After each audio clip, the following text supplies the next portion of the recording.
오늘은 낭만을 상식으로 만드는 사람들, 낭만을 상식으로 만드는 사람들이라는 제목으로 하나님 말씀 증거하도록 하겠습니다. 사람은 태어남과 동시에 자신만의 이름을 가지고 살아가게 됩니다. 그리고 특별한 경우를 제외하고는 평생 그 이름으로 불리며 살아가게 됩니다. 그렇게 특별히 부모들은 자신의 아이의 이름을 지어줄 때 그 어느 순간보다 진지하고 많이 고민하고, 그래서 아름다운 이름, 의미 있는 이름을 주기 위해 노력하고 고심합니다. 저희 딸의 이름이 시온입니다. 저희 부부가 첫 아이를 출산하고 그 아이의 이름을 붙여줄 때 그 아이의 이름 가운데에는 저희 부부의 소원과 바람이 있었습니다. 주님의 임재를 상징하며 주님의 거하심을 상징하는 이 쉬운 성과 같이 평생의 삶 가운데 주의 임재하심과 거하심이 늘 떠나지 않고 머무는 이 하나님의 자녀로 살았으면 좋겠다, 저희 부부의 마음이 담겨져 있습니다. 저희 둘째는 시율입니다. 바를 시자에다가 율법 율자, 법율자를 써가지고 하나님의 말씀을 좀 바르게 지키고 살았으면 좋겠다, 저희 부부의 꿈이 담겨져 있습니다. 그러니까요, 어찌 보면 누군가에게 이름을 붙인다는 건 그 사람에게 소원을 담고 꿈을 담는 위대한 작업이라고 할 수 있습니다. 그렇다면 하나님께서 우리의 이름을 지어주신다면 어떨까요? 그건 너무나도 큰 축복일 겁니다. 왜냐하면 그 이름에는 하나님의 소원과 꿈이 고스란히 담겨져 있기 때문에 그렇습니다. 사랑하는 내 아들아, 난 내가 이렇게 살았으면 좋겠어. 사랑하는 내 딸아, 난 내가 이렇게 살면 너무나 행복할 것 같아. 우리를 향한 아버지의 마음이 그 이름 가운데 녹여져 있을 겁니다. 오늘 바울이 골로새 교회에 쓴 편지에는 이런 하나님이 지어주신 아주 특별한 이름 하나가 등장합니다. 바로 너무나도 우리가 잘 알고 있고 이제는 너무나도 익숙하게 사용하고 있는 성도라는 이름입니다. 바울은 지금 복음의 뿌리가 흔들리고 있는 그 골로새 교회를 향해 너희에게는 하나님께서 친히 지어주신 이 성도라는 이름이 있어. 그것을 다시금 상기시키는 것으로 이 골로새서를 시작합니다. 성도로 번역된 하기오스는 기본적으로 존경을 받을 만한, 경외심을 불러일으킬 만한 뜻을 가진 단어입니다. 즉 세상의 풍조에 오염되거나 휘둘리고 그거에 따라 휩쓸려가는 존재가 아닌 그들만의 정결함과 순결함을 가지고 있어 존경받을 만한 존재, 세상으로부터 경외심을 불러일으킬 만한 존재가 바로 성도라는 겁니다. 특별히 이 단어는요, 복음서에서는 제자들을 표현할 때 사용되기도 했는데요, 한마디로 요약하면 어떤 다양한 환경과 여건에 따라 내 마음과 행동이 변하는 존재가 아닌 어떤 여건과 환경이 오더라도 아버지에 대한 마음의 변함이 없고 흔들림이 없는 존재로 이 땅 가운데 살아가기를 바라신다는 그 하나님의 꿈을 담고 있는 이름이 바로 성도입니다. 하지만 우리가 이름에 대해서 논하고자 할 때 반드시 짚고 넘어가야 될 게 있죠. 이름에는 부모의 소원과 언약을 담고 있는 동시에 그 이름에 대한 합당한 삶의 요구까지도 같이 내포되어 있다는 겁니다. 이 사실을 놓쳐서는 안 됩니다. 다시 말해 신앙과 삶이 분리되는 것이 아니고 내 신앙과 행동이 이원화되는 것이 아니라 어떠한 상황이 내게 온다 할지라도 하나님 백성으로서 온전한 신앙을 지키며 살아가고 하나님의 거룩한 자녀로서 아버지 보시기에 의로운 삶을 살아가는 그 삶의 모습까지도 이 성도라는 이름에는 요구된다는 겁니다. 하지만 오늘 본문에 이 골로새 교회에 있지 않습니까? 근데 문제가 생겼습니다. 그 문제는요, 그들이 가졌던 이 성도라는 이름의 정체성마저도 흔들어 버릴 만한 위협적인 요소가 다가오게 됐습니다. 사실 골로새 지역은요, 오래전부터 이 지리적인 위치로 인해서 동서양의 문물이 활발하게 교류되던 지역이었습니다. 당연히 다양한 철학 사상들, 종교 사상들, 로마 어떤 지역보다 빠르게 유행했고 빨리 유입됐던 지역이 골로새 지역입니다. 하지만 그런 환경 속에서도요, 그동안 복음의 뿌리를 잘 내려가던 그 골로새 교회가 이제는 그 복음의 뿌리마저도 흔들리고 있는 위기 상황과 직면한 겁니다. 이 위험한 가르침이 무엇이었는지 학자들은 다양한 의견이 분분합니다. 어떤 이들은 초기 영지주의였다 이렇게 말하는 사람이 있고요, 어떤 사람은 유대교적 신비주의였다 이렇게 얘기하는 사람도 있고, 또 어떤 의견은 이거는 이교도적인 민간에서 유행했던, 그러니까 사람들 사이에서 유행했던 민간 신앙이다 이렇게 이야기하는 분들도 계십니다. 다양한 의견들이 있지만 그런 것들을 다 제쳐두고 한 가지 분명한 사실은 그 가르침이 무엇이었던 간에 교회의 본질인 그리스도의 우월성을 훼손하고 복음을 흔들고 있는 상황입니다. 그리고 지금 골로새 교인에게는요, 그들이 가진 이 성도라는 이름에 걸맞는 합당한 믿음의 반응이 요구되는 상황입니다. 사실 우리 오늘을 살아가는 우리도요, 인생을 살아가면서 다양한 이름들을 부여받게 됩니다. 부모님이 지어주신 이름 외에도 내게 주어진 상황과 여건, 역할에 따라서 다양한 이름에 부여받게 됩니다. 예를 들면 누군가는 부모라는 이름으로 살아갈 거고요, 그와 동시에 때로는 자녀라는 이름으로 살아갈 겁니다. 또 누군가는 학생이라는 이름으로, 또 누군가는 직장이라는 이름으로 살아갈 겁니다. 또 누군가는 저처럼 목회자라는 이름으로, 남편이라는 이름으로, 아빠라는 이름으로 살아가게 됩니다. 각자 다르고 다양한 이름들을 소유하고 있지만요, 한 가지 분명한 사실은 그 이름에 걸맞는 모습이 있을 때 이름에 부끄럽지 않은 인생을 살 수 있다는 겁니다. 쉬운 예로 제가 사회적으로 너무나도 존경받는 사업가라고 치면은 제가 대한민국 대표적인 자수성가의 아이콘입니다. 그래서요, 많은 사람들이 저를 롤모델로 삼고요, 저를 닮고 싶어 합니다. 어떻게 투자하나 따라하고 싶어 하고, 그래서 어딜 가나 승승장구합니다. 하지만요, 가정에만 들어가면 자녀들이 어떻게 자라는지 관심이 없습니다. 아내에게도 관심이 없고요, 가정에 무관심하고요, 애틋함도 없고 사랑함도 없고. 그렇다면 이 부모라는 타이틀, 아버지란 타이틀에서는 한없이 부끄러울 수밖에 없을 겁니다. 또 어떤 학생이요, 공부를 무지 잘합니다. 타의 모범이 되는 학생입니다. 그래서요, 많은 선생님들로부터 인정받고 사랑받는 학생이라 한다 할지라도 자기를 낳아준 그 부모님에게 무례하고 부모님의 말을 경히 여기고 부모님을 무시한다라면 이 자녀라는 이름 앞에서는 한없이 부끄러운 인생이라고 할 수 있겠죠. 목회자도 마찬가지입니다. 아무리 설교가 뛰어나고요, 아무리 찬양이 뛰어나고 그가 가진 달란트가 다재다능하더라도요, 하나님보다 내가 이룬 그 교회의 재산을 더 사랑하고 하나님의 영광이 아닌 내 영광을 추구하면서 살아간다면 목회자란 이름 앞에서는 철저하게 부끄러울 수밖에 없을 겁니다. 올해 초였던가요? 이 한석규가 나온 의사로 나온 드라마가 방영했습니다. 혹시 보신 분 계십니까? 아시는 분 계세요? 아무도 없나요? 저만 봤나요? 네, 화면 보여주시면, 낭만닥터 김서부입니다. 네, 비슷했나요? 네, 제가 하도 이렇게 드라마를 보다 보니까 저도 어느 정도 따라하게 됐는데, 이 드라마를 보면서요, 참 재밌었던 것 중에, 그리고 또 보면서 저한테 약간 인사이트가 왔던 부분이 있습니다. 내용을 간단히 말씀드리면요, 엄청난 실력을 가진 이 닥터 부용주라는 의사가요, 지방에 위치한 이 돌담병원에서 생기는 에피소드를 그리는 드라마입니다. 이 환자의 특징이 뭐냐면요, 의사의 특징이 뭐냐면요, 환자의 주의나 배경 뭐 그런 것들을 가지고 환자를 판단하지 않고요, 환자의 그 가진 인간이라는 존엄성을 가지고 판단합니다. 환자의 생명, 인간의 존엄성을 최고의 가치로 두고 기준 없이 차별 없이 모든 환자를 사랑으로 살리기 위해 고군분투합니다. 그 과정에서요, 정말 괴팍스러워 보였던 그 의사가요, 그 안에 따뜻한 마음이 시청자에게 보여지면서 함께 웃고 함께 울리는 드라마였습니다. 또 올해 2월 12일에 화면 보여주시면 정직한 후보라는 코미디 영화가 하나 개봉했습니다. 내용은 굉장히 단순합니다. 본래는요, 뜨겁고 열정적이었고 누구보다 정직했던 이 국회의원이요, 재선되고 삼선되니까 이제 그 초심이 식은 겁니다.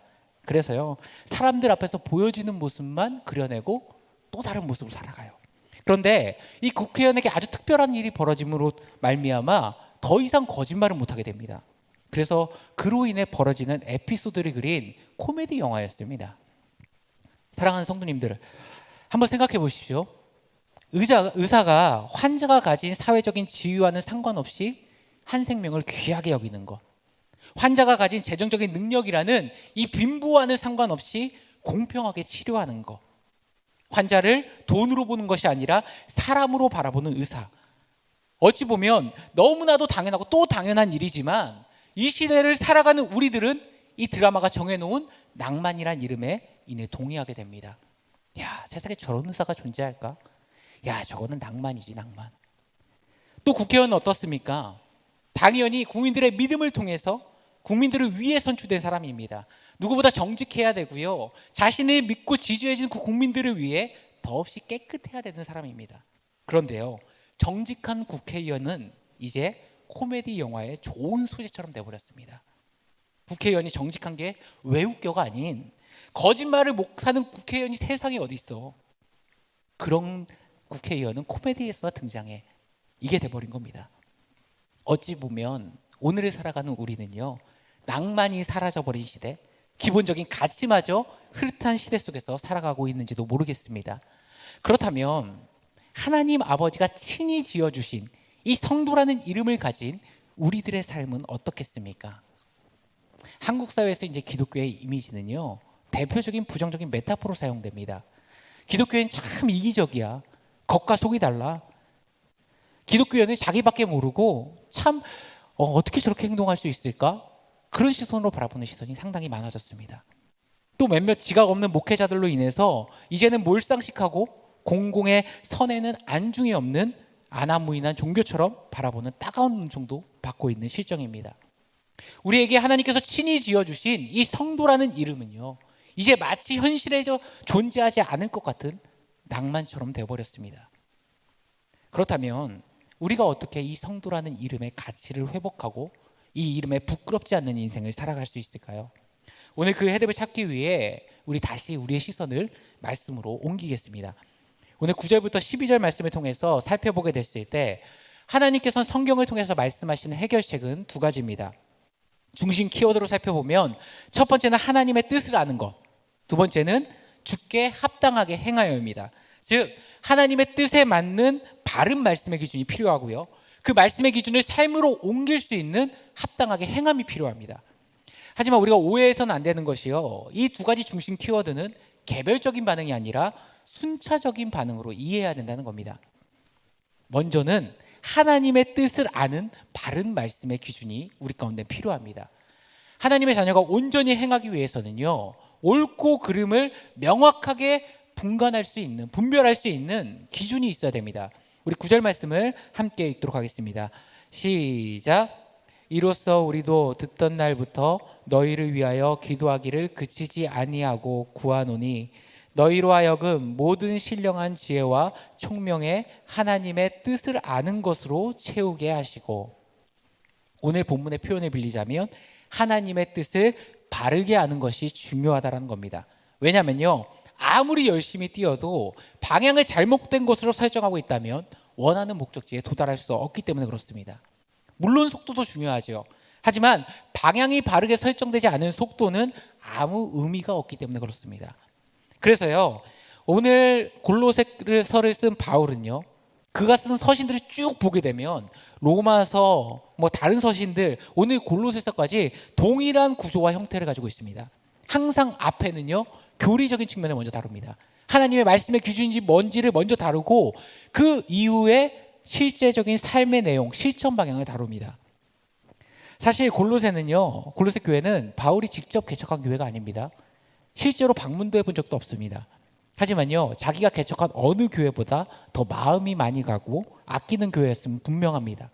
물론 자신의 제자였던, 동역자였던 에바브라가 개척한 교회라는 그 이유도 하나겠지만요, 무엇보다도 그 어려운 환경 가운데서도 믿음이 잘 자라는 그들의 소식이 바울에는 너무나도 기쁨이 됐고 위로가 됐고, 그래서 어제보다 내일이 훨씬 더 기대되는 교회였습니다.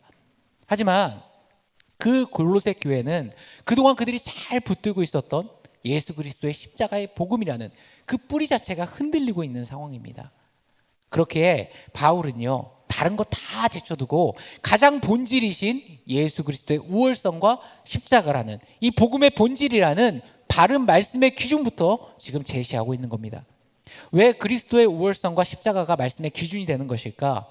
우리가 무언가를 바르게 해석하기 위해서는요, 가장 중요한 해석의 원리 가운데 하나는 명확한 것을 가지고 희미한 것을 해석하는 겁니다. 예를 들면 신약의 예수 그리스도란 명확한 빛을 가지고 구약을 해석할 때 하나님의 놀라운 계획과 섭리, 하나님의 사랑과 은혜를 제대로 이해할 수 있습니다. 하지만 이단들은 늘 반대로 하죠. 구약의 흐릿한 걸 가지고 신약을 난도질합니다. 오늘을 살아가는 우리에게 이 신약과 구약이라는 정경이 다 제공된 상황이지만 다양한 말씀의 해석들이 있고 원활히 공급되는 시대 속에 살아가는 우리들이지만, 당시 골로새 교인들은요, 신약이 없었습니다. 구약만 존재했던 상황이에요. 그러니까 그 흐릿한 구약을 뭘로 해석해 주고 있는 겁니까? 예수 그리스도라는 십자가의 복음이라는 명확한 빛을 통해서 그 구약을 바라볼 수 있게끔 지금 바울은 제시하고 있는 겁니다. 골로새 교회가 흔들렸던 거는요, 그들에게 행하고자 하는 열심이 없어서가 아닙니다. 열심은 이때 바른 기준이 없어서입니다. 그렇게 성도가 성도답게 살아가기 위해서 반드시 선행돼야 될 거 뭐냐? 바로 말씀이라는 분명한 기준이 있어야 됩니다.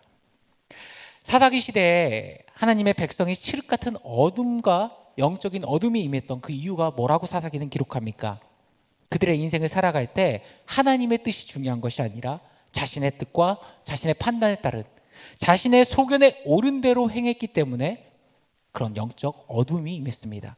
즉 다시 말해 오늘을 살아가는 우리도요, 말씀의 기준이 없이 내가 기준이 되는 순간부터 영적 사사기가 임할 수 있다라는 겁니다. 지금 바울은 하나님의 말씀을 예수 그리스도란 렌즈를 통해 명확하게 바라보게 함으로써 하나님의 뜻을 바르게 판단할 수 있는 이 기준점을 세워주고 있는 겁니다. 그리고 이 바른 기준이 세워졌다라면 그 다음에 성도에게 필연적으로 요구되는 것은 두 번째인 합당하게 행함입니다. 오늘 10절 말씀을 함께 읽도록 하겠습니다. 시작.